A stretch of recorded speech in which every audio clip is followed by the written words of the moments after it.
चंदनपुर गांव में भीकू और राजू नाम के दो भाई रहते थे।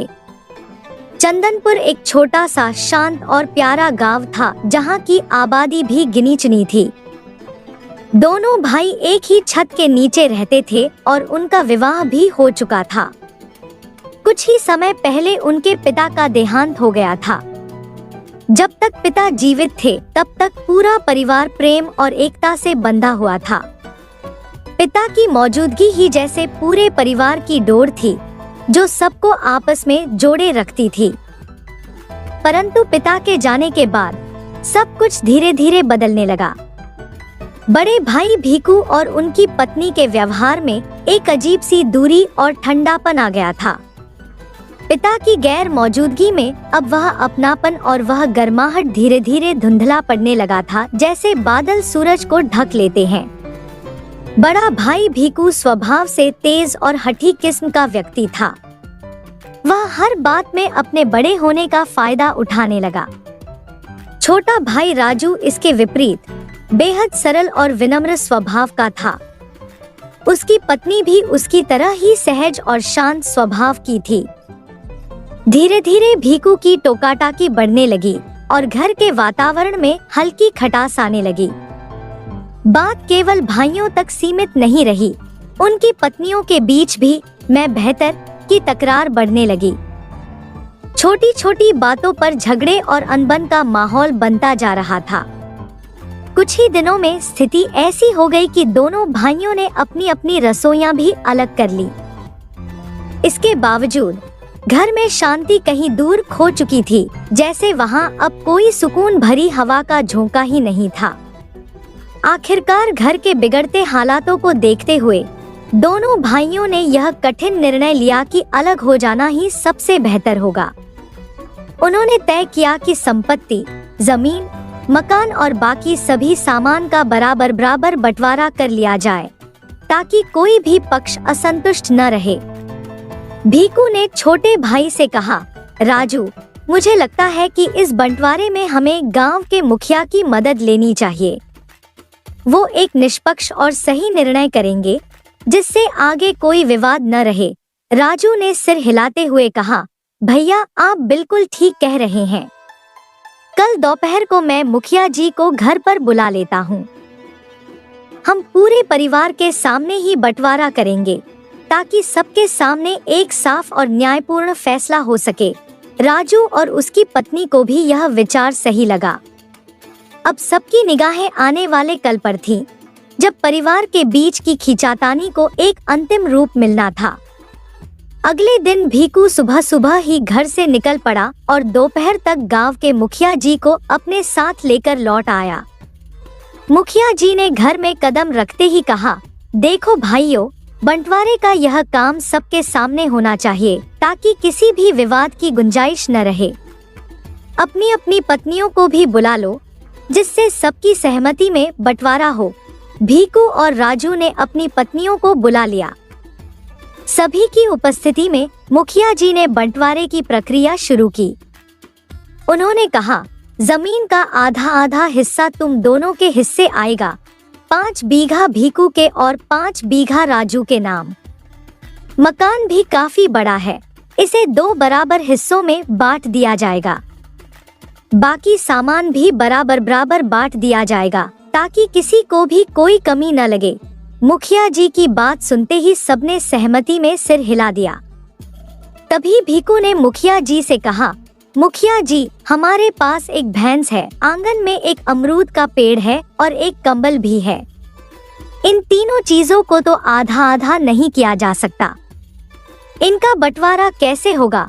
मुखिया जी मुस्कुराते हुए बोले, इसका समाधान भी हम अभी कर देते हैं। भैंस का सिर और सामने का हिस्सा छोटे भाई राजू के पास रहेगा, जबकि धड़ और पीछे का हिस्सा भीकू के पास।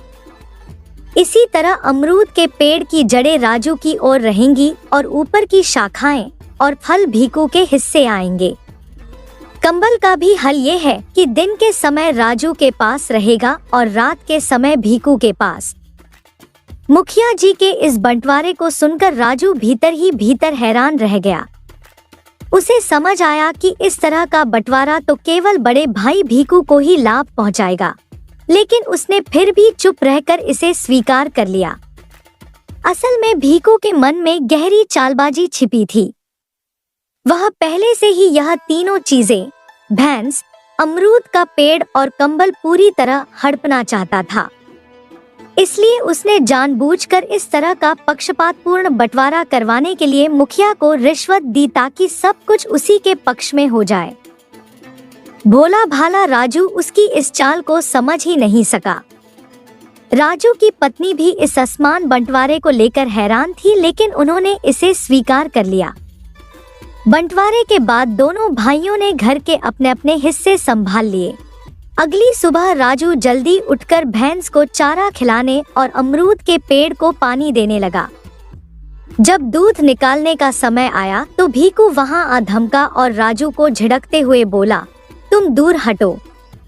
भैंस का धड़ मेरे हिस्से में है, इसलिए इसका दूध सिर्फ मुझे मिलेगा।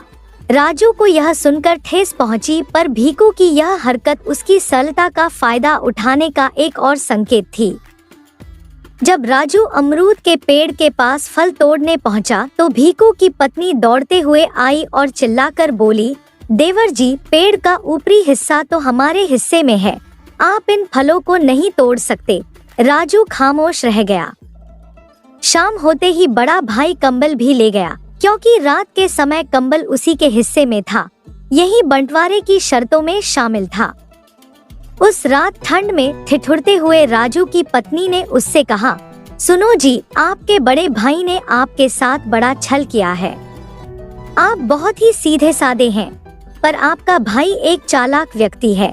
राजू ने भारी मन से कहा, तुम ठीक कह रही हो। मैं ही मूर्ख था जो भैया का यह षड्यंत्र नहीं समझ सका। पत्नी ने मुस्कुराते हुए कहा, चिंता मत कीजिए, एक ही दिन में यह मामला सुलझ जाएगा। बस कल आप वही करना जो मैं कहूँगी। आपका भाई चाहे जितना भी चालाक हो, जमीन का बंटवारा तो कर सकता है, पर मेरी बुद्धि का बंटवारा नहीं कर सकता। अगली सुबह राजू हमेशा की तरह उठकर पहले भैंस को चारा खिलाता है और फिर अमरूद के पेड़ को हिलाकर कुछ फल गिरा लेता है। कुछ देर बाद भीकू वहां आता है। उसके चेहरे पर वही कुटिल मुस्कान है।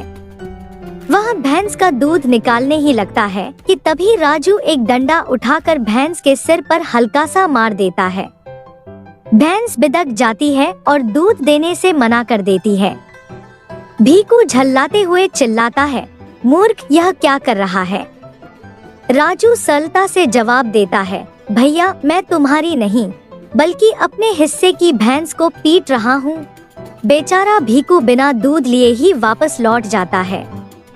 शाम को राजू की पत्नी ने एक और तरकीब सोची। उसने कंबल को पानी में भिगो दिया।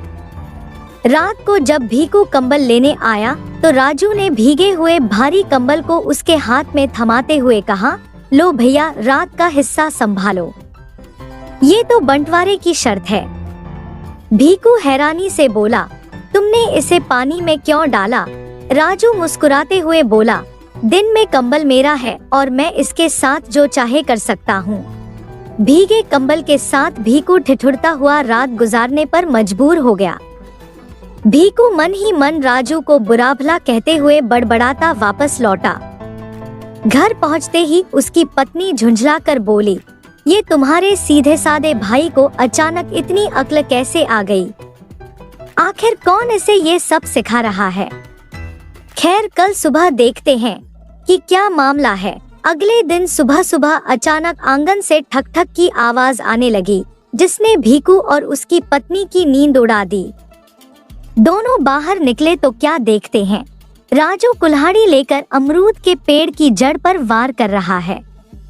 भीकू घबराते हुए दौड़ा और चीखते हुए बोला, अरे राजू, ये क्या कर रहा है?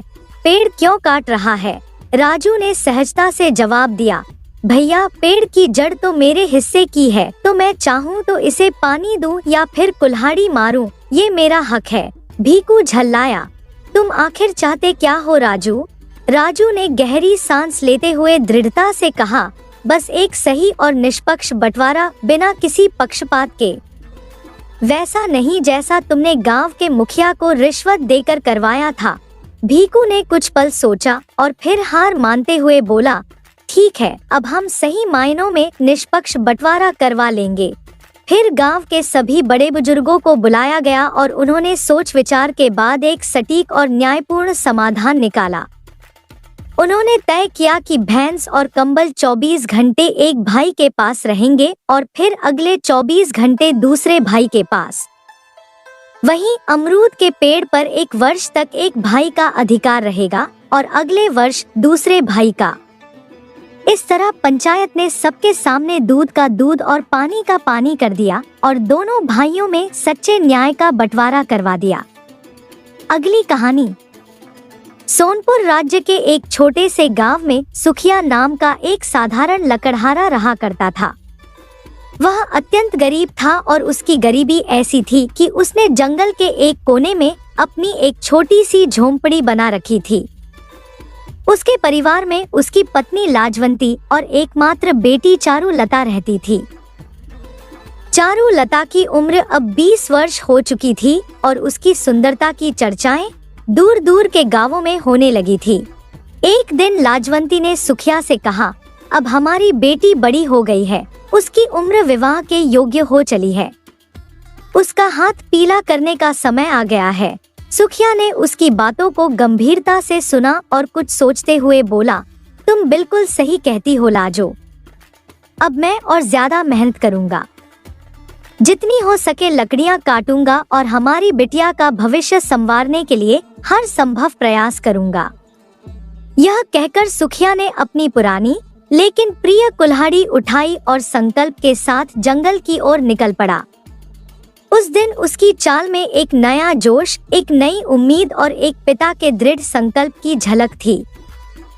लाजवंती ने अपनी बेटी चारुलता से कहा, बेटी, घर में पानी खत्म हो गया है, तुम मटकी लेकर तालाब से पानी भर लाओ। माँ की बात सुनकर चारुलता मटकी लेकर तालाब की ओर चल पड़ी। तालाब के पास एक और खेत फैले थे जबकि दूसरी ओर सुंदर जंगल था। चारुलता तालाब से पानी भरने लगी। तभी उसके कानों में एक पुरुष की आवाज सुनाई दी, क्या तुम मुझे अपनी मटकी से थोड़ा पानी दे सकती हो? मुझे बहुत प्यास लगी है। चारुलता ने जैसे ही पीछे मुड़कर देखा तो सामने एक राजकुमार घोड़े पर खड़ा था। राजकुमार ने चारुलता को ध्यान से देखा और मन ही मन सोचा, इतनी सुंदर लड़की मैंने आज तक कभी नहीं देखी।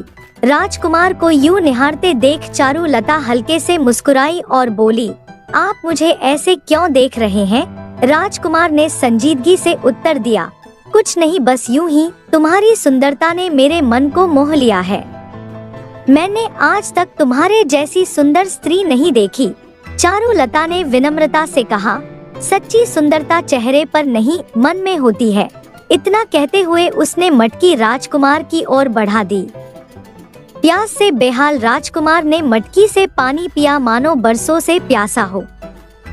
चारुलता ने फिर मटकी को पानी से भरा और वापस अपनी झोंपड़ी की ओर चल पड़ी। जाते हुए उसके कानों में राजकुमार की आवाज आई, तुम कहाँ रहती हो?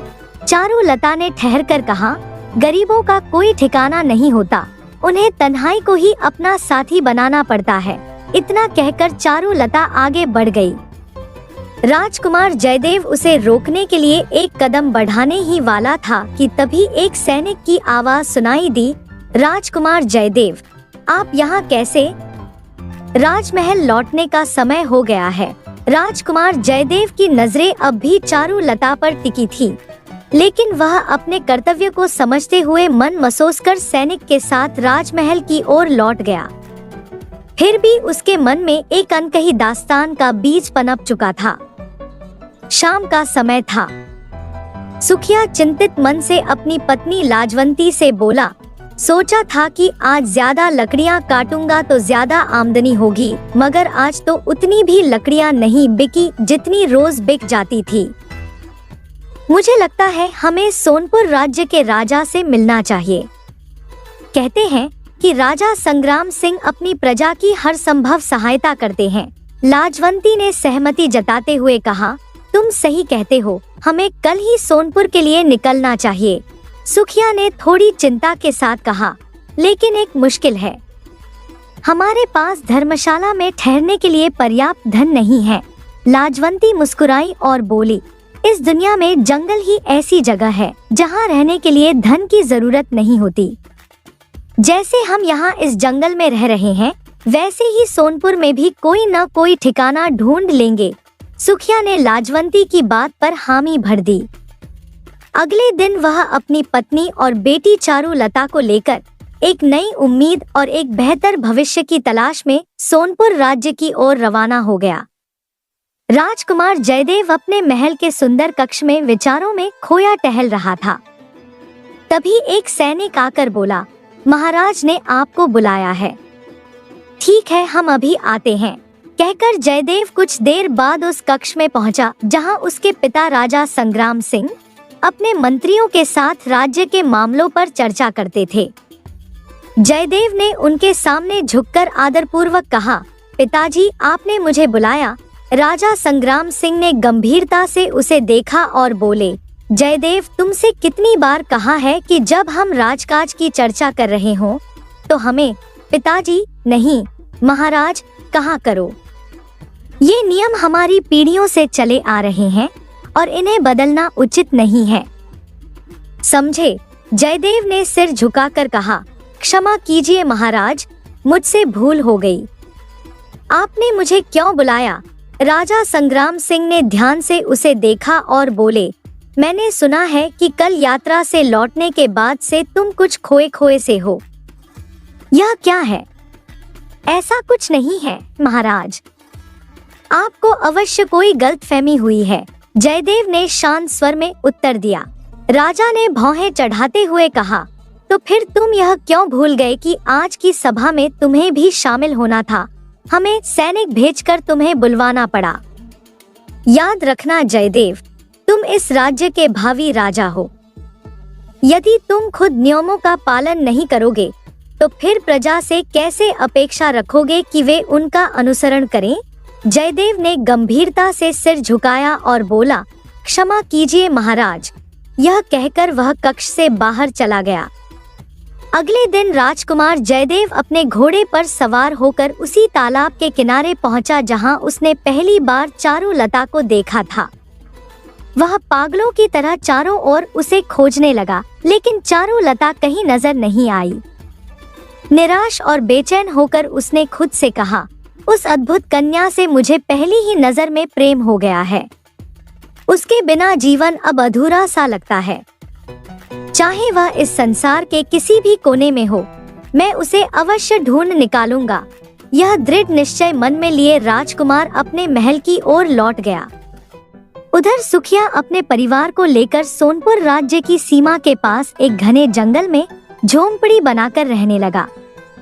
एक सुबह उसने अपनी पत्नी लाजवंती से कहा, लाजवंती, आज मैं महाराज संग्राम सिंह से मिलने जा रहा हूँ। ईश्वर से प्रार्थना करना कि महाराज हमारी सहायता करें। लाजवंती ने अपने हाथ जोड़कर प्रार्थना की और सुखिया एक नई आशा और उम्मीद के साथ राजमहल की ओर रवाना हो गया। कुछ ही देर में सुखिया राजमहल के भव्य कक्ष में राजा संग्राम सिंह के सामने खड़ा था। राजा ने उसकी ओर देखा और गंभीर स्वर में पूछा, कौन हो तुम? सुखिया ने विनम्रता से उत्तर दिया, महाराज, मैं एक निर्धन लकड़हारा हूँ। मेरी एक सुंदर पुत्री है, परंतु मेरी आर्थिक स्थिति इतनी दयनीय है कि मैं उसका विवाह करने में असमर्थ हूँ। इसलिए मैं आपकी सहायता के लिए आया हूँ ताकि मेरी बेटी के हाथ पीले कर सकूं। राजा संग्राम सिंह ने गंभीरता से कहा, मुझे प्रजा की सहायता करने में अत्यंत प्रसन्नता होती है, लेकिन मैं बगैर उचित छानबीन के किसी की भी सहायता नहीं करता। कई लोग झूठ बोलकर राजकोष से धन लेने का प्रयास करते हैं, इसीलिए पहले मैं सत्य का पता लगाऊंगा। सुखिया ने सिर झुकाकर कहा, आप जैसी छानबीन करना चाहें कर सकते हैं महाराज। मैं आपकी राज्य की सीमा से लगे जंगल में एक साधारण झोंपड़ी में निवास कर रहा हूँ। मेरी स्थिति ऐसी नहीं है कि मैं किसी धर्मशाला में भी ठहर सकूं। राजा ने सहमति में सिर हिलाया और बोले, अच्छा, तुम जा सकते हो। कल मैं अपने पुत्र राजकुमार जयदेव को कुछ सैनिकों के साथ तुम्हारी झोंपड़ी में भेजूंगा। यदि तुम सच बोल रहे हो तो मैं तुम्हें इतना धन दूंगा कि तुम्हारी 7 पीढ़ियां आराम से जीवन यापन कर सकेंगी। लेकिन यदि तुम्हारे शब्द झूठे निकले तो तुम्हें सरेआम फांसी पर लटका दिया जाएगा। सुखिया ने राजा के आदेश को सिर झुकाकर स्वीकार किया और राजमहल से बाहर निकल गया। उसकी आंखों में अब एक नई आशा थी कि शायद उसकी निर्धनता और दुखों का अंत अब निकट था। अगले दिन राजा संग्राम सिंह ने अपने पुत्र राजकुमार जयदेव को बुलाया और कहा, जयदेव, कुछ सैनिकों के साथ महल की सीमा से सटे जंगल की ओर जाओ। वहां किसी झोंपड़ी का पता लगाओ। यदि वह सचमुच वहां है तो तुम एक गरीब लकड़हारे से मिलोगे। उसका कहना है कि उसकी पुत्री के विवाह के लिए उसके पास धन नहीं है। जाओ और सच्चाई का पता लगाओ। राजकुमार जयदेव ने आदेश का पालन करते हुए सैनिकों को संग लिया और तुरंत ही उस जंगल की ओर निकल पड़ा। कुछ समय बाद ही वह उस झोंपड़ी के सामने खड़ा था। उसकी नजर झोंपड़ी के पास खेतों में काम करती चारुलता पर पड़ी और उसे देखते ही उसका दिल जोर से धड़क उठा। वह घोड़े से उतरा और सीधे चारुलता के पास जाकर भावुक स्वर में बोला, मैंने तुम्हें हर जगह ढूंढा है। चारुलता उसकी ओर चौंक कर देखती रही और धीरे से बोली, आप राजकुमार हैं, भला राजकुमार किसी गरीब लड़की को क्यों ढूंढेगा? जयदेव ने गंभीरता से कहा, क्योंकि मैं तुमसे प्रेम करता हूँ। यह सुनकर चारुलता घबरा उठी और धीमी आवाज में बोली, जरा धीरे बोलिए। अगर आपके सैनिकों ने सुन लिया और महाराज तक ये बात पहुंचा दी तो मेरा पूरा परिवार खतरे में पड़ जाएगा। इतनी ही देर में सुखिया और उसकी पत्नी लाजवंती वहां आ पहुंचे। वे अचंभित होकर राजकुमार को देख रहे थे। उनके सामने मानो एक नई कहानी खुलने को तैयार थी। सुखिया हाथ जोड़ते हुए विनम्रता से राजकुमार जयदेव से बोला, महाराज, यही मेरी पुत्री है। इसके हाथ पीले करने के लिए ही मुझे आपकी सहायता की आवश्यकता है। इसी उद्देश्य से मैंने महाराज संग्राम सिंह से मदद की गुहार लगाई थी। आप स्वयं देख सकते हैं मैं कितने अभाव में जीवन बिता रहा हूँ। राजकुमार जयदेव ने सुखिया की ओर देखकर कहा, आपको अपनी बेटी के लिए वर तलाशने की आवश्यकता नहीं है। मैं स्वयं उससे विवाह करना चाहता हूँ। पहली ही नजर में मैंने उससे प्रेम कर लिया था। क्या आपको मेरे प्रेम पर कोई आपत्ति है? यह सुनते ही सुखिया और लाजवंती हैरानी से एक दूसरे की ओर देखने लगे। सुखिया ने गदगद स्वर में कहा, महाराज, यदि मेरी बेटी का विवाह आपसे हो जाए तो मेरे लिए इससे बड़ा सौभाग्य कुछ नहीं हो सकता। राजकुमार की बात सुनते ही चारुलता शर्माते हुए मुस्कुराई और धीरे से वहां से चली गई। राजकुमार की आंखों में एक अटूट वादा झलक रहा था और सुखिया के परिवार के लिए यह मानो एक नई सुबह का आगमन था। लेकिन राजकुमार जयदेव इस बात से अनजान था कि उसके साथ हमेशा चलने वाले सैनिकों में से एक को राजा संग्राम सिंह ने खास तौर पर उस पर नजर रखने के लिए नियुक्त किया था।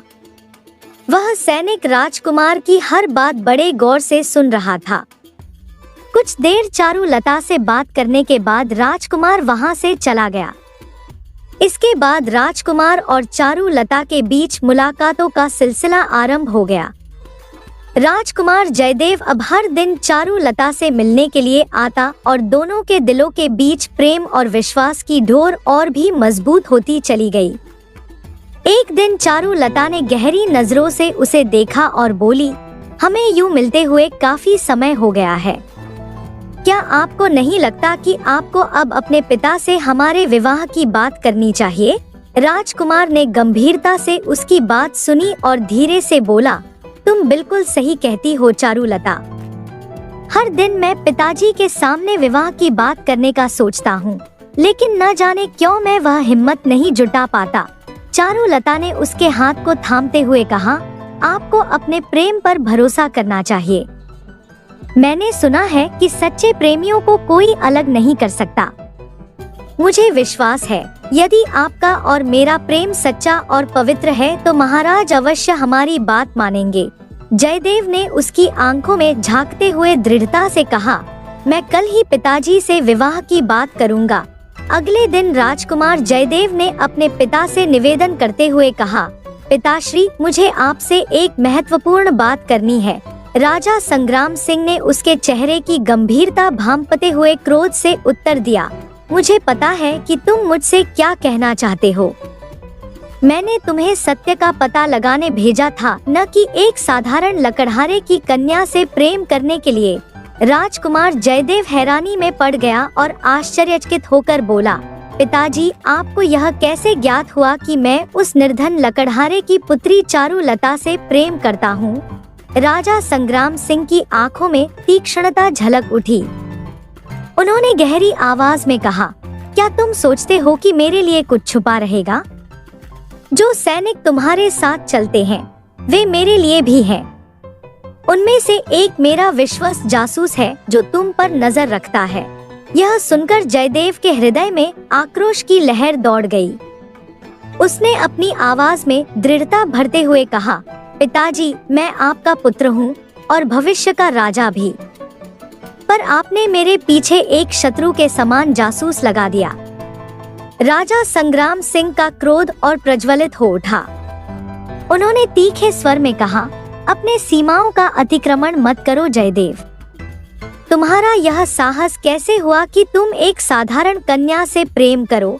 इसका मूल्य तुम्हें चुकाना पड़ेगा और उस निर्धन लकड़हारे की पुत्री को भी।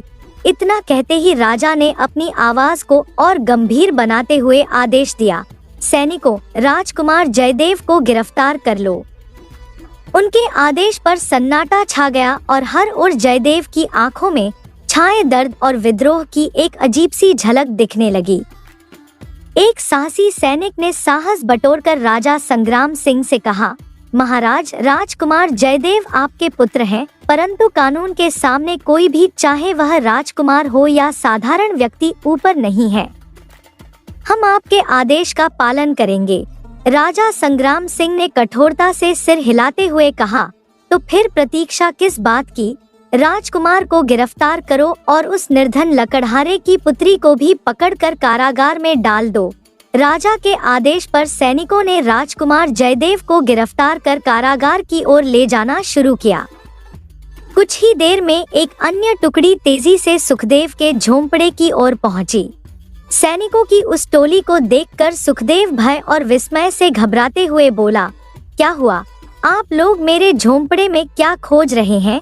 एक सैनिक ने कठोर स्वर में कहा, तुम्हारी पुत्री चारुलता कहाँ है? सुखदेव ने धीमी आवाज में कहा, वह खेतों में होगी, शायद राजकुमार जयदेव का इंतजार कर रही होगी। सैनिक मुस्कुराते हुए बोले, हाँ, हम उसे राजकुमार के पास ले जाने ही आए हैं। फर्क बस इतना है कि अब उसे राजमहल के भव्य कक्षों में नहीं, बल्कि उसके अंधेरे कारागार में ले जाया जाएगा। इतना कहते ही सैनिक बाहर की ओर बढ़ गए और चारुलता को खोजकर उसे गिरफ्तार कर लिया। जैसे ही चारुलता को कारागार में लाकर राजकुमार के पास बंद किया गया, दोनों की आंखों में एक अनकहा दर्द और प्रेम की कसक उभर आई। राजमहल के कठोर आदेश ने उनके स्वप्नों को तोड़ दिया, पर उनकी आत्माओं को नहीं। सुखदेव घबराते हुए राजमहल में पहुंचा और राजा संग्राम सिंह के समक्ष हाथ जोड़कर विनती करने लगा, महाराज, कृपा करके ऐसा अन्याय मत कीजिए। राजकुमार जयदेव और मेरी पुत्री चारुलता सच्चे प्रेम में बंधे हुए हैं। यदि उनका प्रेम आपके लिए अभिशाप है तो मैं वचन देता हूँ कि अपनी पुत्री को इस राज्य से बहुत दूर ले जाऊंगा। बस उसे कारागार से मुक्त कर दीजिए। राजा संग्राम सिंह ने कठोरता से कहा, तुम्हें समझना चाहिए लकड़हारे कि तुम केवल एक साधारण व्यक्ति हो और जयदेव भविष्य का महाराज। तुम्हारी पुत्री का विवाह उससे होना तो असंभव ही है। क्या सोच लिया था तुमने कि तुम्हारी बेटी राज्य की महारानी बनेगी? सुखदेव ने विवशता में रोते हुए कहा, महाराज, मुझसे अक्षम्य भूल हुई है। मेरी इस मूर्खता के लिए मुझे और मेरी बेटी को क्षमा कर दीजिए। यदि मेरी पुत्री से राजकुमार के सम्मान को ठेस पहुंची है तो उसे भी क्षमा कर दीजिए। मैं प्रतिज्ञा करता हूँ कि हमारी छाया भी राजमहल पर नहीं पड़ेगी।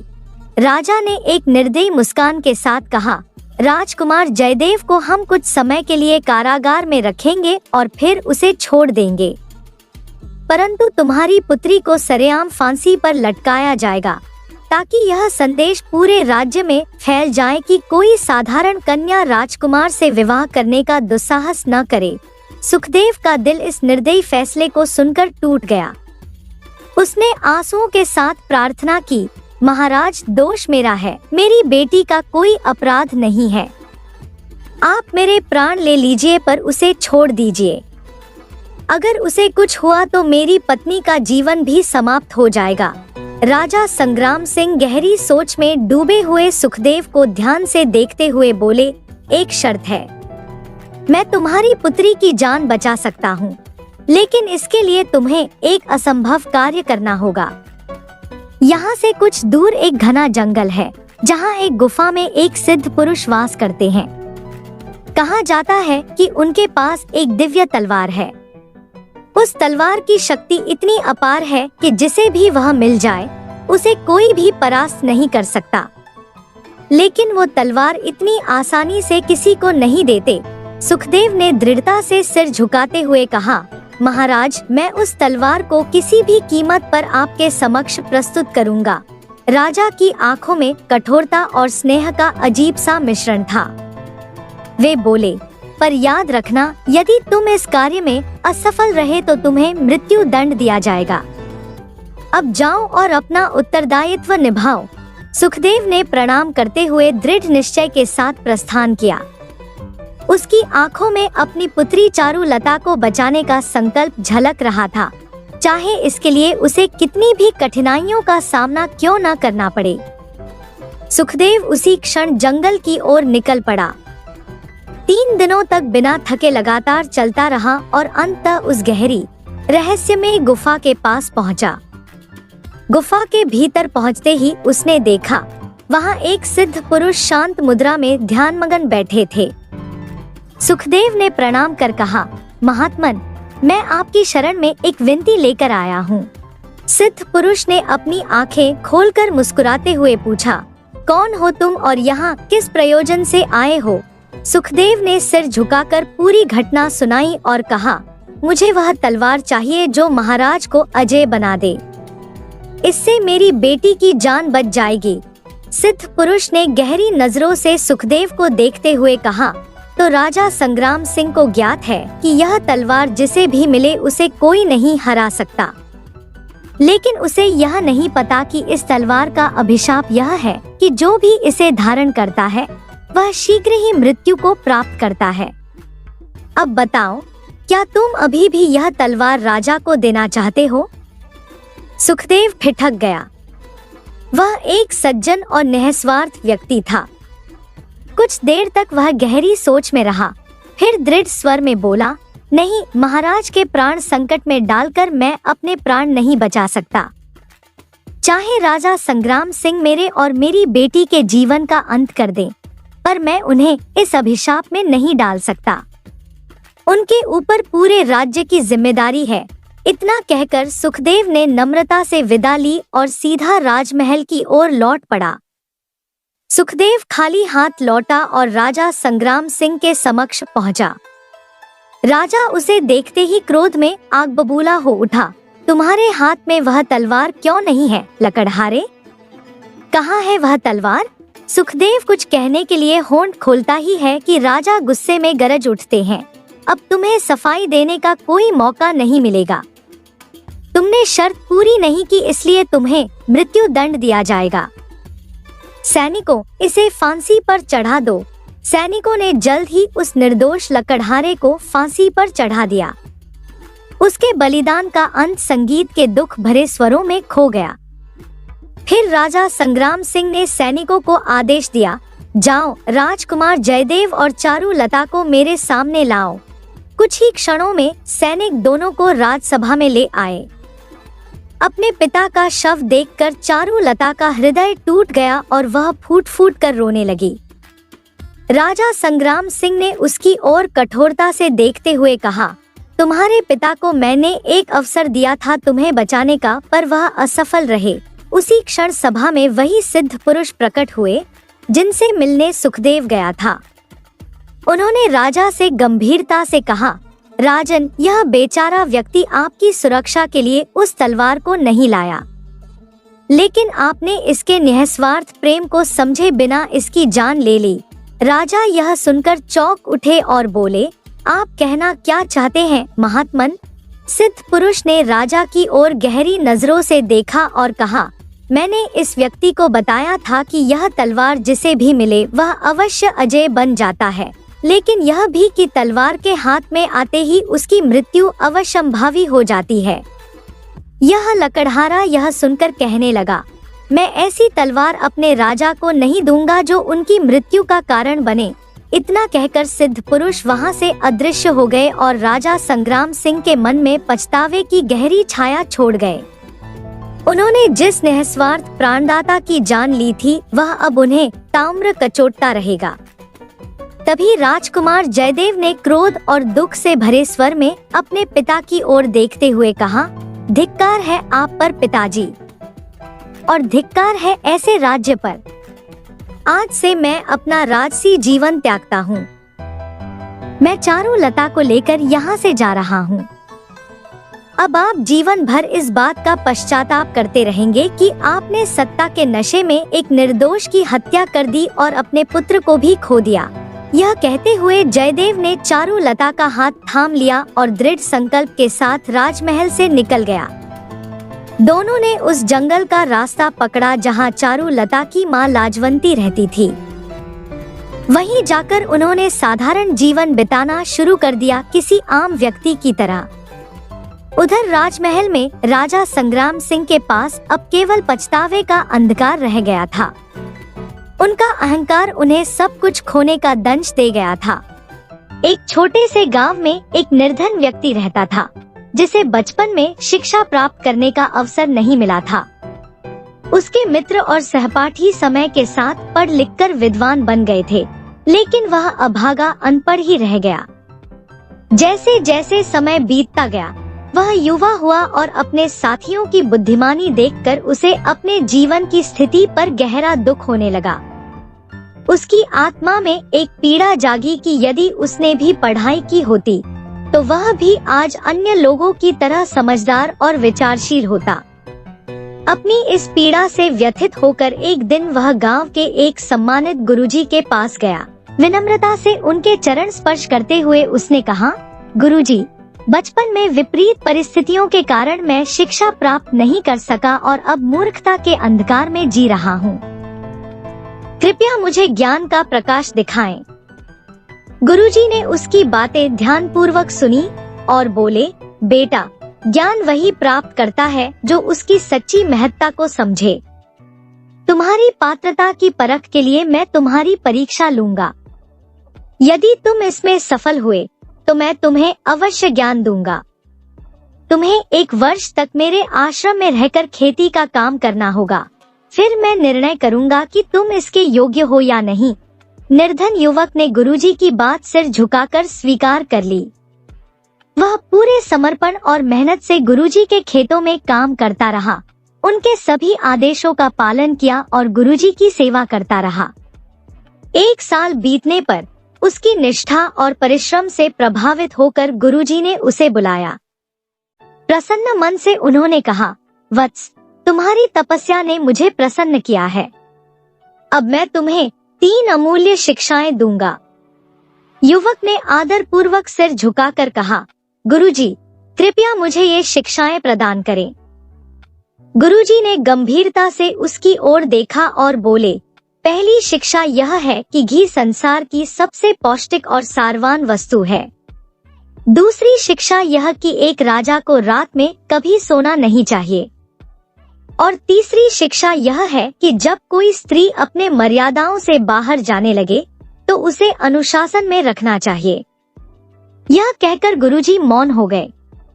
निर्धन युवक ने गुरुजी के चरणों में झुककर आशीर्वाद लिया और उन 3 गूढ़ शिक्षाओं को मन में धारण करते हुए अपने घर लौट आया।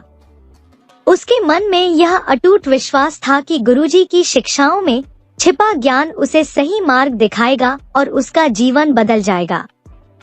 घर लौटकर निर्धन व्यक्ति ने सोचा, इन अमूल्य शिक्षाओं का मैं सही उपयोग करूंगा और इनसे धन अर्जित करूंगा। इसी विचार से प्रेरित होकर वह देशाटन के लिए निकल पड़ा। जहाँ जहाँ वह जाता, लोगों के समक्ष अपनी शिक्षाओं को बेचने का प्रयास करता, लेकिन लोग उसकी बातों को गंभीरता से लेने के बजाय उसका मजाक उड़ाते और हंसी ठिठोली में उसे टाल देते।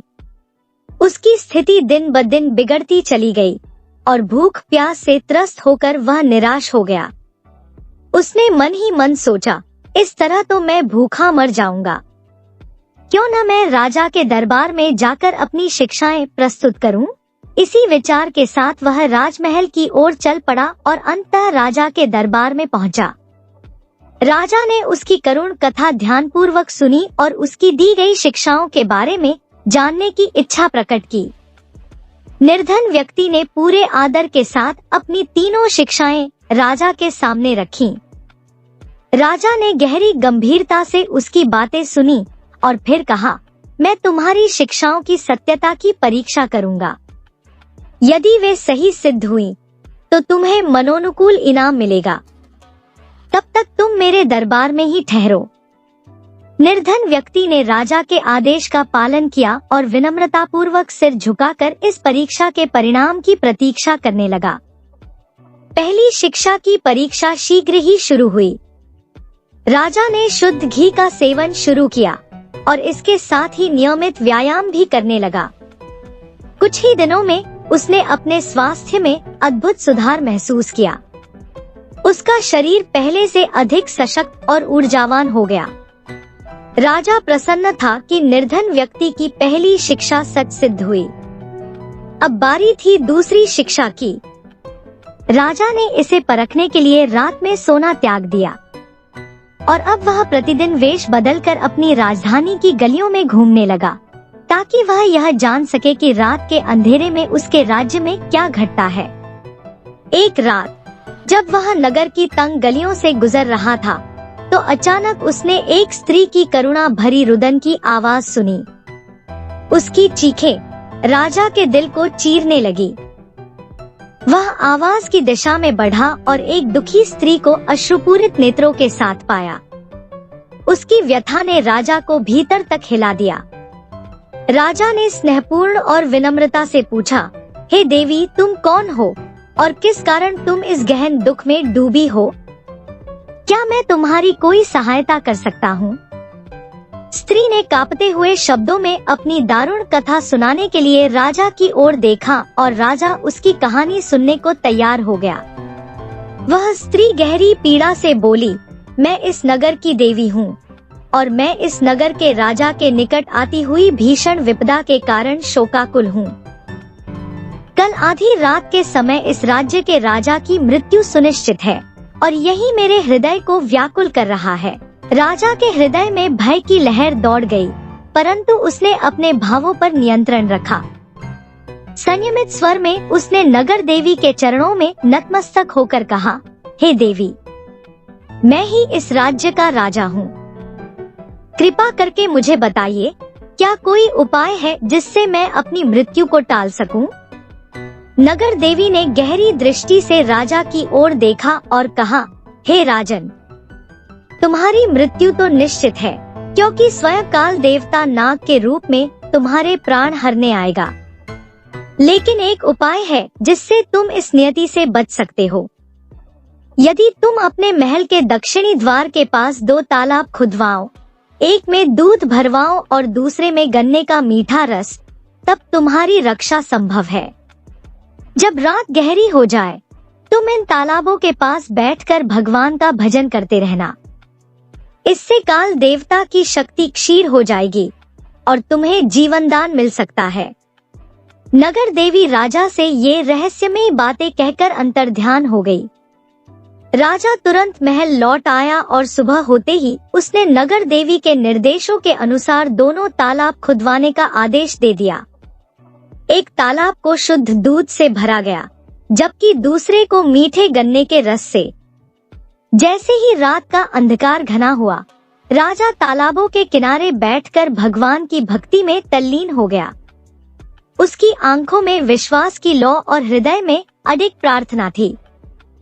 आधी रात बीतते ही काल देवता नाग का रूप धारण कर राजा को डंसने के लिए वहां आ पहुंचा। सबसे पहले उसकी दृष्टि दूध से भरे तालाब पर पड़ी। दूध की सौंधी महक ने उसे आकर्षित किया और उसने तुरंत सारा दूध पी लिया। सुस्वादु दूध पीकर वह तृप्त हो गया, लेकिन उसकी नजर तभी गन्ने के रस वाले तालाब पर गई। रस की मिठास ने उसे और भी मोहित कर लिया और उसने रस को भी जी भरकर पिया। रस की मधुरता से वह इतना संतुष्ट हुआ कि वहीं ठिठक कर सो गया। सूरज की पहली किरणें जब आकाश में फैलने लगी, तब उसकी नींद खुली। उसने देखा कि रात बीत चुकी थी और राजा सुरक्षित था। यह देख काल देवता प्रसन्न हुआ कि राजा ने अपनी प्रार्थना और उपायों से उसकी शक्ति को परास्त कर दिया था। वह राजा के साहस और भक्ति से अत्यंत प्रभावित हुआ।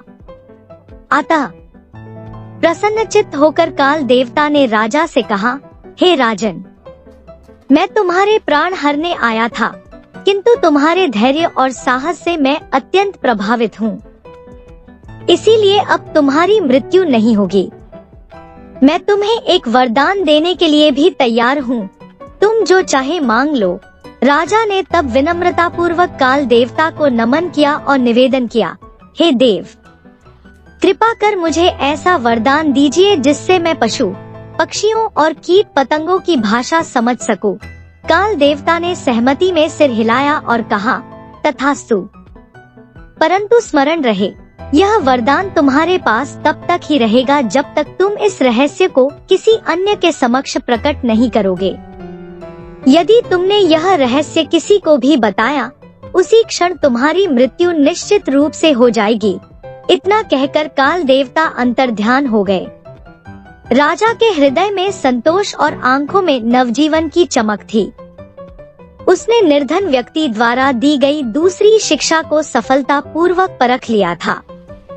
अब बारी थी तीसरी और अंतिम शिक्षा की परीक्षा की।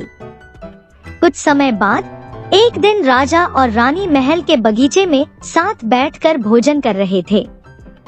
संयोगवश राजा की थाली से चावल का एक दाना गिरकर भूमि पर जा पड़ा। कुछ ही क्षणों में एक चींटी और एक मक्खी वहां आ पहुंची और दोनों उस चावल के दाने पर अधिकार जमाने के लिए बहस करने लगी। चींटी ने गंभीरता से कहा, हे मक्खी, तुम तो पंखों वाली हो, उड़कर कहीं और से भोजन ढूंढ सकती हो। यह दाना मुझे लेने दो, क्योंकि मैं इसे उठाकर कहीं दूर नहीं जा सकती। मक्खी ने गर्व से अकड़ते हुए उत्तर दिया, मैं क्यों जाऊं? यह दाना मेरे हिस्से का है और मैं इसे ही लूंगी। तुम अपने लिए कोई और भोजन तलाश करो।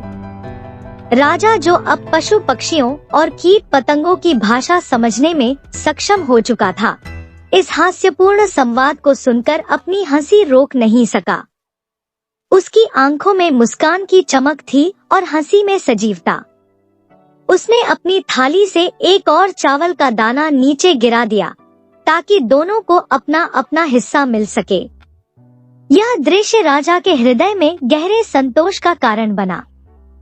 चींटी और मक्खी प्रसन्नता से अपने अपने चावल के दाने लेकर चली गईं और राजा मुस्कुराते हुए पुनः अपने भोजन में मग्न हो गया। यह देखकर रानी चकित हो गई और आश्चर्य से पूछा, हे महाराज, आप चींटी और मक्खी को देखकर इतने जोर से क्यों हंसे? और फिर आपने दूसरा चावल का दाना क्यों गिराया? क्या आप इनकी भाषा समझते हैं? राजा को तुरंत अपने वरदान की शर्त याद आ गई। यदि उसने यह रहस्य किसी से साझा किया तो उसकी मृत्यु अनिवार्य रूप से होगी।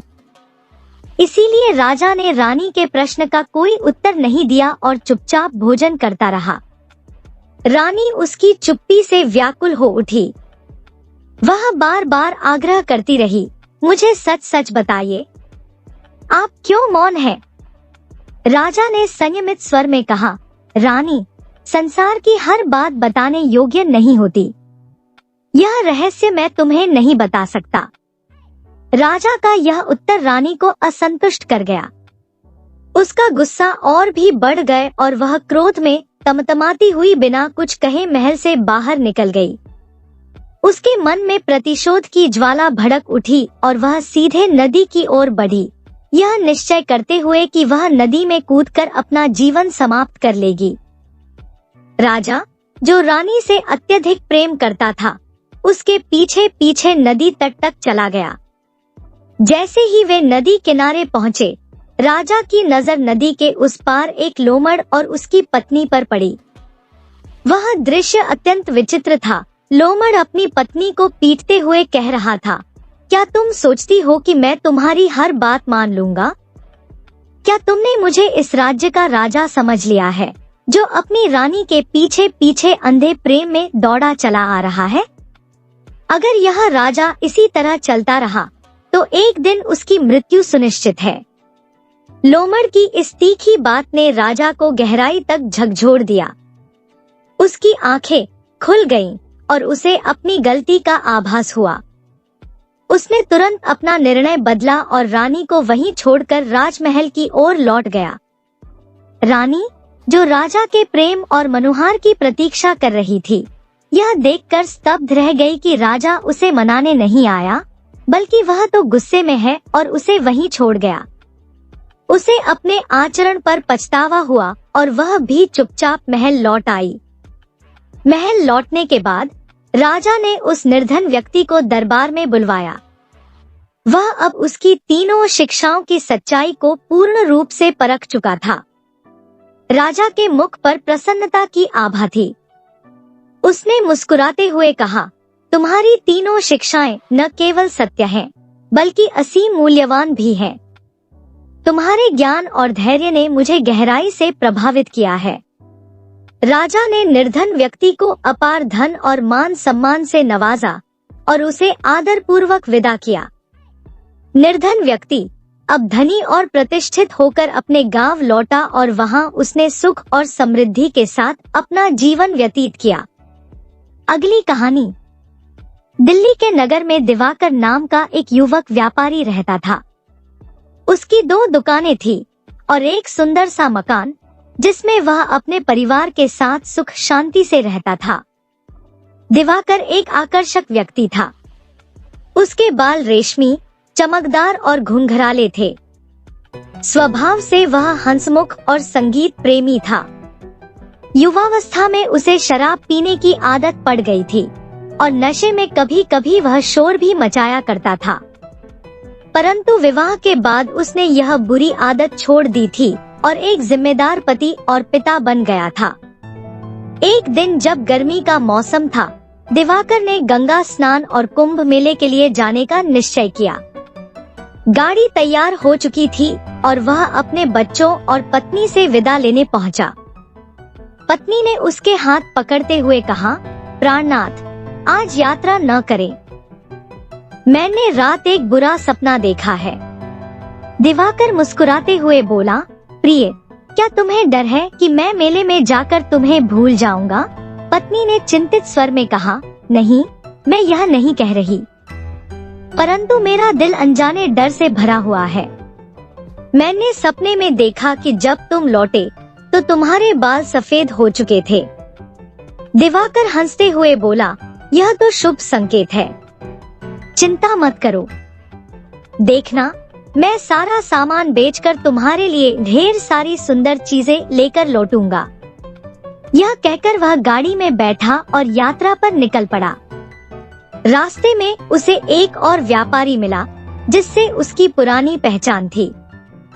दोनों ने साथ में यात्रा करने का निश्चय किया और रात होने पर एक सराय में ठहर गए।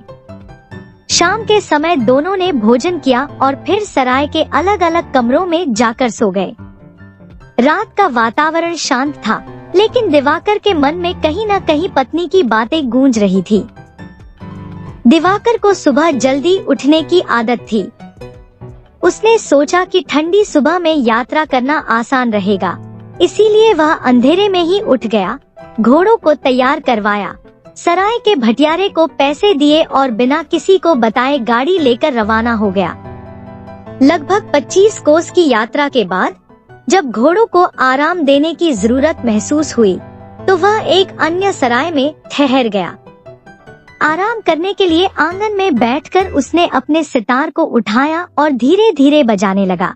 उसकी धुन से आसपास का माहौल और भी शांत हो गया।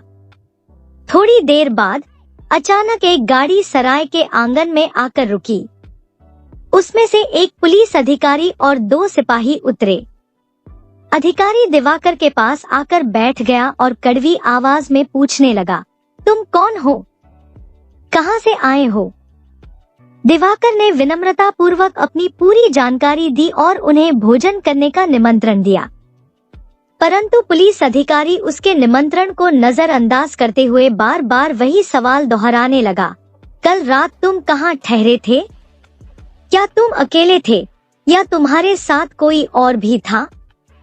सुबह तुम इतनी जल्दी क्यों चल दिए? क्या तुमने अपने साथी को देखा था? दिवाकर को यह सवाल सुनकर अचंभा हुआ। वह सोच में पड़ गया कि आखिर ऐसा क्या हुआ है कि पुलिस अधिकारी उससे इस प्रकार सवाल कर रहा है। वह बोला, आप मुझसे इस तरह सवाल क्यों कर रहे हैं, जैसे मैं कोई चोर या अपराधी हूँ? मैं तो केवल गंगा स्नान के लिए जा रहा हूँ।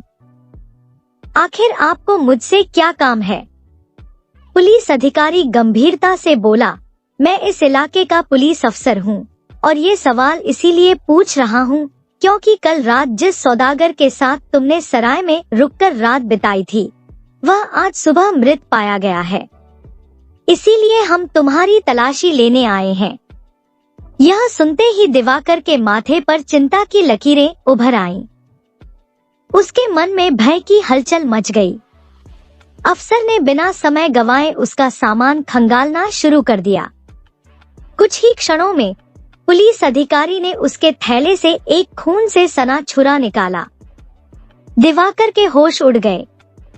वह स्तब्ध रह गया। अधिकारी ने कठोर आवाज में पूछा, यह छुरा किसका है? इस पर खून कहां से आया? दिवाकर के मुंह से आवाज नहीं निकली। उसका गला सूख गया और आंखों में भय स्पष्ट झलकने लगा। हिचकिचाते हुए वह केवल इतना कह पाया, यह मेरा नहीं है। मुझे नहीं पता कि यह छुरा यहाँ कैसे आया। दिवाकर की हालत देखकर पुलिस अधिकारी को और भी शक हुआ। उसे अपनी सफाई देते हुए शब्द नहीं सूझ रहे थे और उसके मन में उथल पुथल मची हुई थी। पुलिस अधिकारी ने कठोर स्वर में कहा, आज सुबह हमने देखा कि वह सौदागर अपने कमरे में गला कटा हुआ चारपाई पर पड़ा था। कोठरी अंदर से बंद थी और तुम्हारे सिवा वहाँ कोई और नहीं था। अब यह खून से सना छुरा तुम्हारे थैले से मिला है। तुम्हारा चेहरा साफ बता रहा है कि तुमने ही यह अपराध किया है। सच सच बताओ, तुमने उसे कैसे मारा और कितने रुपए चुराए? दिवाकर ने कांपते हुए हाथ जोड़कर शपथ ली और कहा, मैं निर्दोष हूँ। मैंने सौदागर को नहीं मारा। हम भोजन के बाद अलग अलग सो गए थे। उसके बाद से मैंने उसे देखा भी नहीं। मेरे पास अपने 8,000 रुपए हैं और यह छुरा मेरा नहीं है। लेकिन उसकी आवाज कांप रही थी, चेहरा पीला पड़ गया था और उसकी आंखों में भय साफ झलक रहा था। वह अपनी सफाई में कुछ भी कह पा रहा था, परंतु उसका हर शब्द कमजोर और असत्य प्रतीत हो रहा था। पुलिस अफसर उसकी स्थिति देखकर कठोर हो गया और सिपाहियों को आदेश दिया, इसकी हथकड़ियां कसकर इसे गाड़ी में डाल दो। सिपाहियों ने दिवाकर के हाथ पैर बांध दिए। जैसे ही हथकड़ियां उसकी कलाई पर कसी गईं, वह फूट फूट कर रोने लगा। उसकी आंखों से आंसू बह निकले। वह बार बार कह रहा था कि उसने कुछ नहीं किया, पर किसी ने उसकी बातों पर विश्वास नहीं किया। अधिकारी ने कोई दया नहीं दिखाई। वह चुपचाप सिपाहियों को आदेश देता रहा। फिर पुलिस ने दिवाकर को नजदीकी थाने में ले जाकर उसके सारे रुपए और सामान जब्त कर लिए और उसे हवालात में बंद कर दिया। वहाँ की अंधेरी और ठंडी कोठरी में बैठा दिवाकर अपने भाग्य को कोसने लगा। समझ नहीं पा रहा था कि उसके साथ ऐसा अन्याय क्यों हो रहा है। दिल्ली में दिवाकर के चाल चलन की पूरी जांच पड़ताल की गई। लोगों ने गवाही दी कि एक समय वह मदिरा पीकर शोर शराबा किया करता था, लेकिन अब उसका आचरण बिल्कुल सुधर गया है। फिर भी अदालत में सुनवाई के दौरान उसे रामपुर के सौदागर की हत्या करने और 20,000 रुपए चुराने का दोषी करार दिया गया। दिवाकर की पत्नी को इस पर विश्वास नहीं हो रहा था। उसके बच्चे छोटे छोटे थे, एक तो अभी दूध पीता था। वह अपने बच्चों को साथ लेकर पति से मिलने के लिए निकल पड़ी। पहले तो जेल के कर्मचारियों ने उसे दिवाकर से मिलने की अनुमति नहीं दी, लेकिन बार बार विनती करने के बाद आखिरकार उसे अनुमति मिल गई। पहरेदार उसे जेल के भीतर ले गए। जैसे ही उसने अपने पति को कैदियों के बीच बेड़ियों में जकड़ा देखा, उसका दिल बैठ गया। वहाँ चोरों और डाकुओं के साथ बैठा उसका पति उसे बिल्कुल निरीह और असहाय दिखा। यह दृश्य देखते ही वह बेहोश होकर धरती पर गिर पड़ी। काफी देर बाद जब होश आया तो वह अपने बच्चों के साथ पति के पास बैठ गई। रोते रोते उसने घर का हाल सुनाया और पूछा, यह सब क्या हो गया? यह कैसी विपत्ति आन पड़ी? दिवाकर ने धीमे स्वर में सारी घटना विस्तार से सुनाई कि कैसे एक रात में उसकी दुनिया उलट गई। उसकी पत्नी की आंखें भर आईं, लेकिन उसने खुद को संभालते हुए पूछा, अब हम क्या कर सकते हैं? दिवाकर ने गहरी सांस लेते हुए कहा, हमें महाराज से प्रार्थना करनी होगी। हमें उनके सामने विनती करनी चाहिए कि वे निर्दोष को मौत की सजा न दें। शायद हमारी प्रार्थना से न्याय मिल सके। दिवाकर की पत्नी ने अपने बच्चों को गले लगाया। उसकी आंखों में आंसू थे। उसने थके हुए स्वर में कहा, मैंने महाराज से विनती की थी, लेकिन उन्होंने हमारी प्रार्थना अस्वीकार कर दी। यह सुनकर दिवाकर की आंखों में निराशा का सागर उमड़ आया और उसका सिर झुक गया। पत्नी ने उदास होकर कहा, देखा मेरा सपना सच निकला। याद है न मैंने तुम्हें उस दिन मेले पर जाने से मना किया था? तुम्हें उस दिन नहीं जाना चाहिए था, लेकिन तुमने मेरी बात नहीं मानी। सच सच बताओ, तुमने उस सौदागर को तो नहीं मारा ना? दिवाकर के दिल को गहरा आघात लगा। वह पीड़ा से बोला, क्या तुम भी मुझ पर शक करती हो? यह कहते हुए उसका गला रूंध गया और आंसू उसकी आंखों से बहने लगे। उसका मुंह ढंकते हुए वह फूट फूट कर रो पड़ा। इतने में सिपाही आया और उसकी पत्नी और बच्चों को वहां से हटा दिया। दिवाकर ने भारी मन से अपने परिवार को आखिरी बार देखा। यह विदा अब हमेशा के लिए थी। जैसे ही परिवार चला गया, दिवाकर ने मन ही मन सोचा, जब मेरी अपनी पत्नी को मुझ पर संदेह है, तो फिर कौन मेरा विश्वास करेगा? उसकी आंखें आकाश की ओर उठीं और वह बोला, अब केवल परमात्मा ही जानता है कि मैं पापी हूँ या नहीं। उन्हीं से दया की आशा है। उसने खुद को ईश्वर के हाथों में सौंप दिया और अपने निर्दोष होने के बावजूद किसी प्रकार का बचाव करने का प्रयास नहीं किया। अब वह चारों ओर से निराश हो चुका था और केवल परमात्मा के न्याय पर भरोसा करने लगा। दिवाकर को पहले कोड़े लगाए गए। वह दर्द से कराहता रहा और जब उसके घाव कुछ भर गए, तब उसे लोहे के बंदीगृह में भेज दिया गया। उसकी आत्मा पर तो दुखों का पहाड़ पहले ही टूट चुका था, अब उसके शरीर पर भी उसी तरह की यातनाएं बरसीं। दिवाकर 26 वर्षों तक उस कठोर बंदीगृह में कैद रहा। उसके काले घुंघराले बाल अब सफेद होकर मानो सूत के धागों जैसे हो गए थे। उसकी कमर मोटी और झुकी हुई थी, देह दुर्बल हो गई थी और वह सदा गहरी उदासी में डूबा रहता था। न उसके होठों पर कभी मुस्कान आती, न वह किसी से बोलता। परंतु एक चीज जो उसने कभी नहीं छोड़ी, वह था भगवान का भजन। उसकी आत्मा अब भी भगवान की शरण में थी और वह निरंतर उनका ध्यान करता था। उसने जेल में दरी बुनने का काम सीख लिया था यह काम करते हुए उसने थोड़े थोड़े पैसे जमा किए और अपने संचित धन से एक धार्मिक ग्रंथ मोल ले लिया। दिन भर वह अपने काम में व्यस्त रहता और जब शाम होती तब तक जब तक सूरज की किरणें प्रकाश देती वह ग्रंथ का पाठ करता। इतवार के दिन वह बंदी गृह के पास स्थित एक मंदिर में जाकर पूजा अर्चना भी कर लेता था। जेल के कर्मचारी भी उसकी सुशीलता से प्रभावित थे और उसका मान सम्मान करते थे। कैदियों के बीच वह एक श्रद्धेय व्यक्तित्व बन चुका था। कैदी उसे बूढ़े बाबा या महात्मा कहकर पुकारते थे। जब भी कैदियों को कोई अर्जी लगानी होती या आपस में कोई झगड़ा सुलझाना होता, वे दिवाकर को ही अपना मुखिया बनाते और उसे अपना न्यायाधीश मानते। दिवाकर को घर से कोई समाचार नहीं मिलता था। उसे यह भी नहीं पता था कि उसकी पत्नी और बच्चे जीवित हैं या उनकी मृत्यु हो चुकी है। वह हर दिन इसी अनजान स्थिति में जीता रहा, परंतु भगवान पर उसकी आस्था अडिग रही। एक दिन कुछ नए कैदी जेल में आए। शाम के समय पुराने कैदी उनके पास इकट्ठे हुए और पूछने लगे, भाई तुम कहाँ से आए हो और तुम्हारे क्या अपराध हैं? दिवाकर हमेशा की तरह उदास होकर एक कोने में बैठा सब कुछ सुन रहा था। नए कैदियों में से एक लगभग 60 वर्ष का बलिष्ठ और हट्टा कट्टा आदमी था, जिसकी दाढ़ी और बाल अच्छी तरह से छंटे हुए थे। वह बड़े गर्व से अपनी कहानी सुना रहा था। वह व्यक्ति कहने लगा, भाइयों, मैं दूर के गांव से आया हूँ। मेरा नाम रघुनाथ है। जीवन में कई उतार चढ़ाव देखे हैं, लेकिन जो सबसे बड़ा मोड़ मेरी जिंदगी में आया वह था व्यापार में धोखा और विश्वासघात का। मेरे साथ भी वही हुआ जिसके कारण मैं यहाँ पहुँचा हूँ। मेरी कहानी सुनो ताकि तुम समझ सको कि जीवन कैसे बदलता है। दिवाकर उस व्यक्ति की बातों को ध्यान से सुनने लगा। शायद उसमें अपनी कहानी की झलक पाने की कोशिश कर रहा था।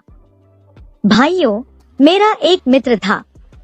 उसके पास एक सुंदर घोड़ा था जो एक पेड़ से बंधा हुआ था।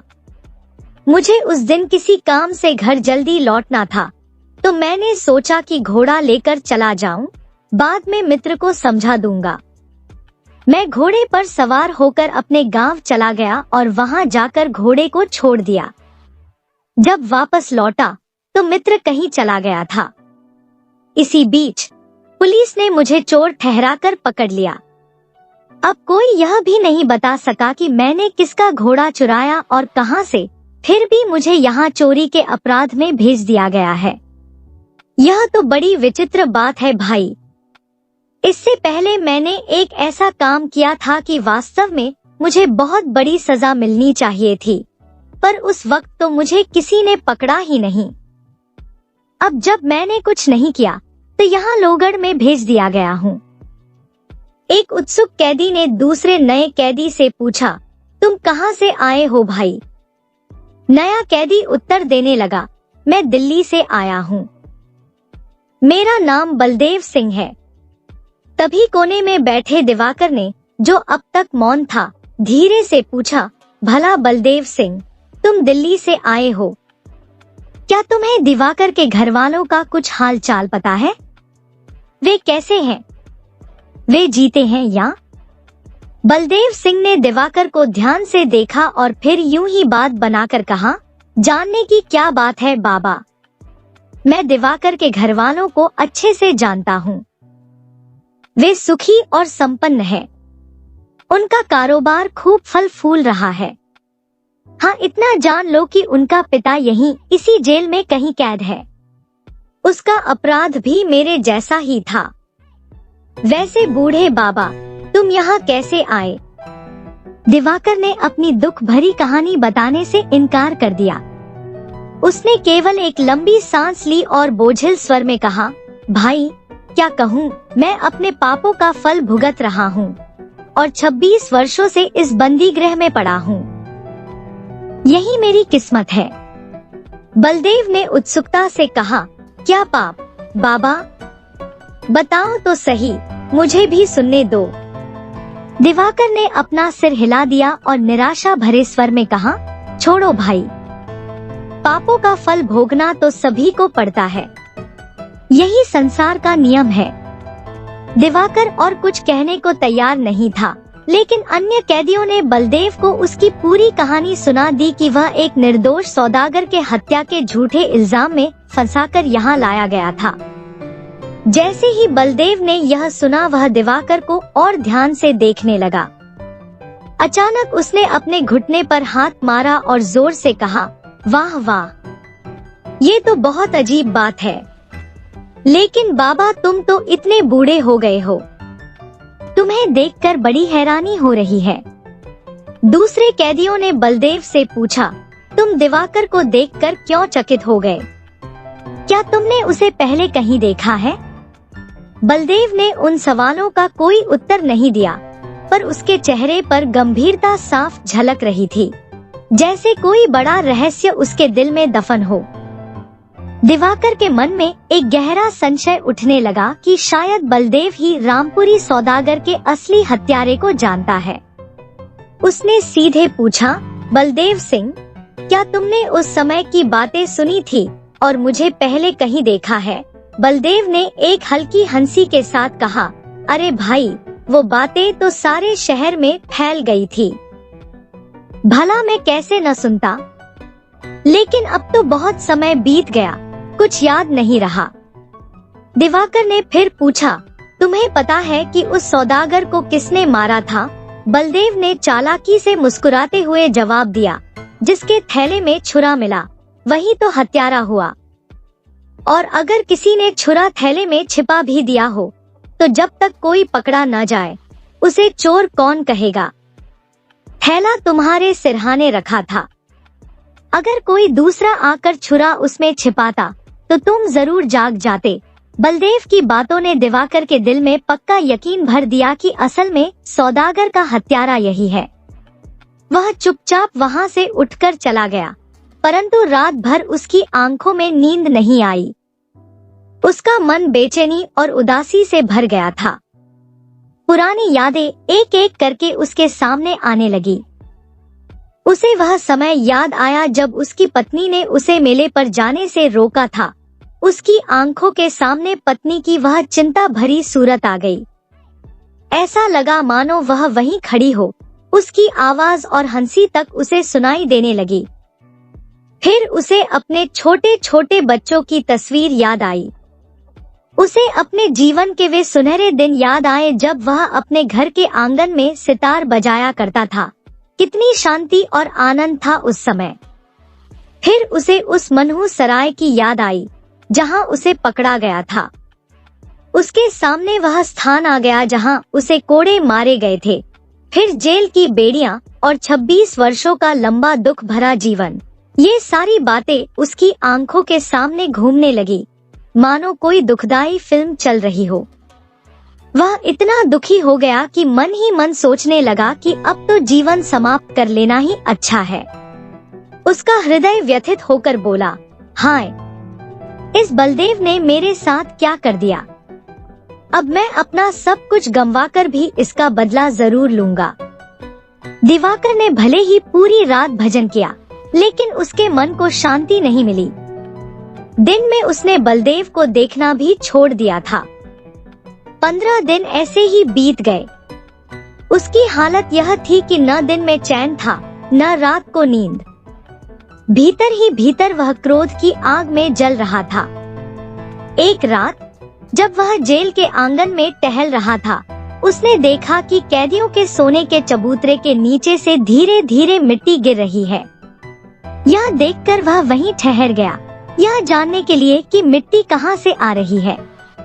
तभी अचानक बलदेव उसी चबूतरे के नीचे से बाहर निकल आया। वह भय से कांप रहा था। दिवाकर ने पहले तो आगे बढ़ने का सोचा, लेकिन बलदेव ने उसका हाथ पकड़ लिया और धीरे से बोला, देखो, मैंने जूतों में मिट्टी भरकर और बाहर फेंक फेंक कर यह सुरंग बनाई है। तुम कुछ मत कहना, मैं तुम्हें यहाँ से भागने में मदद कर सकता हूँ। अगर तुमने शोर मचाया तो जेल के अधिकारी मुझे जान से मार डालेंगे। पर याद रखना, अगर तुमने कुछ कहा तो मैं तुम्हें मारकर ही मरूंगा, ऐसे ही नहीं मर जाऊंगा। दिवाकर बलदेव को देखते ही क्रोध में जल उठा। उसने झट से अपना हाथ छुड़ाया और कड़कते हुए बोला, मुझे भागने की कोई इच्छा नहीं है, और जहाँ तक तुम्हारा मुझे मारने का सवाल है तो वह 26 साल पहले ही हो चुका है। रही बात यह प्रकट करने की, तो जैसे भगवान की इच्छा होगी वैसे ही होगा।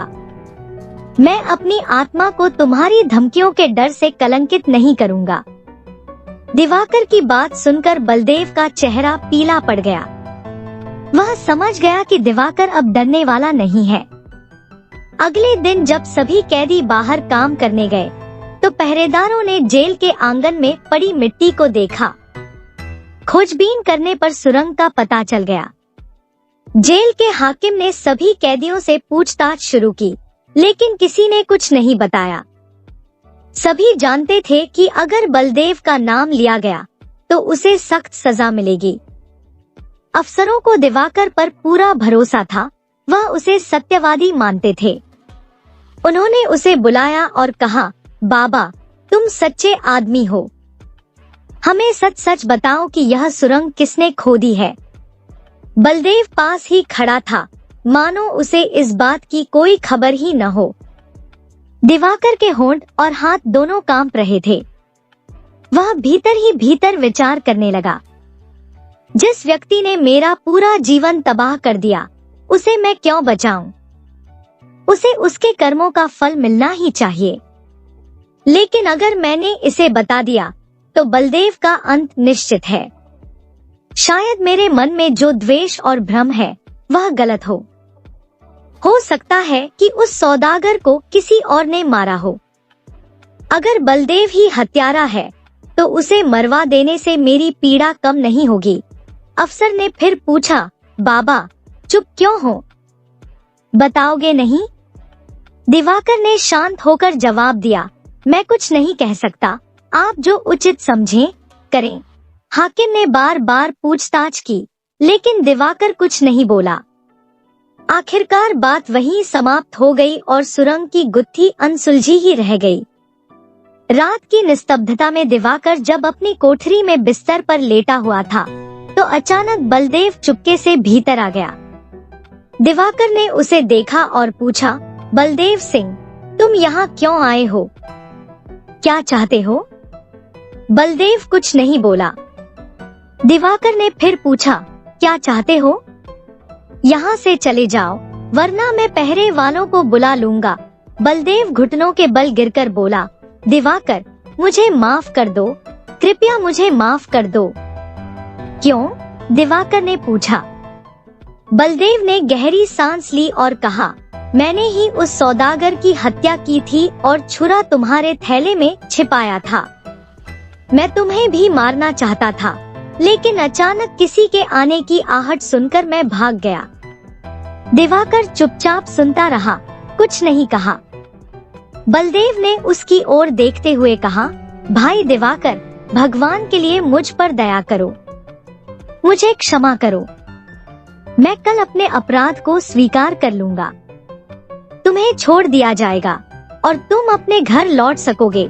दिवाकर ने उदास स्वर में कहा, बातें करना आसान है, लेकिन 26 वर्षों का यह दुख, अब मैं कहाँ जाऊंगा? मेरी पत्नी नहीं रही, बच्चे भूल चुके हैं, अब मेरे पास कोई ठिकाना नहीं है। बलदेव ने धरती पर माथा झुकाते हुए आंसू बहाते हुए कहा, मुझे कोड़े लगने पर भी इतना दुख नहीं हुआ जितना तुम्हें देखकर हो रहा है। तुमने मेरी सुरंग की बात नहीं बताई, मुझे माफ कर दो, कृपया माफ कर दो। मैं अत्यंत दुखी हूँ, बलदेव ने हृदय की गहराइयों से रोते हुए कहा। दिवाकर की आंखों से भी आंसू बहने लगे। उसने सिर उठाकर कहा, परमात्मा तुम पर दया करे। कौन जानता है कि मैं अच्छा हूँ या तुम? मैंने तुम्हें माफ किया। अगले दिन बलदेव सिंह ने स्वयं जेल के अधिकारियों के पास जाकर अपना अपराध स्वीकार कर लिया। परंतु जब दिवाकर को छोड़ने का आदेश आया, तब तक दिवाकर की मृत्यु हो चुकी थी।